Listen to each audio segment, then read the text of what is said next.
SSC में सवाल आया था कि कल्याण ने 5% और 10% की दर से संयोजित 2 वर्षों के लिए 12,000 की धनराशि का निवेश किया है। 2 वर्ष के अंत में सीआई कितना होगा ये बताना है। आप हो, आपने बैंक से 12,000 रुपए लिए हैं। आपने बैंक से मान लो 12,000 रुपए लिए हैं। देखो ध्यान से समझना, 12,000 रुपए आपने बैंक से लिए हैं। बैंक वाले ने बोला है कि भैया आपको पहले साल जो ब्याज लगेगा वो कितना लगेगा, 5% का लगेगा, और अगले साल जो ब्याज लगेगा वो कितना लगेगा, 10% का लगेगा।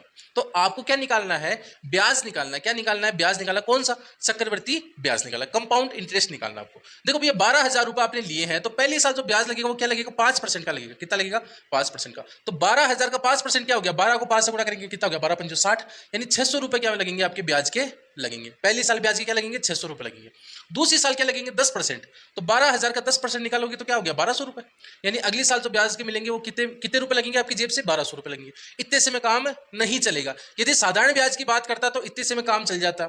आपको बात कर रहा है चक्रवृद्धि ब्याज की, तो भैया चक्रवृद्धि ब्याज में क्या होता है, जो पहली साल जो ब्याज लगा था, दूसरी साल इस ब्याज का भी ब्याज लगेगा।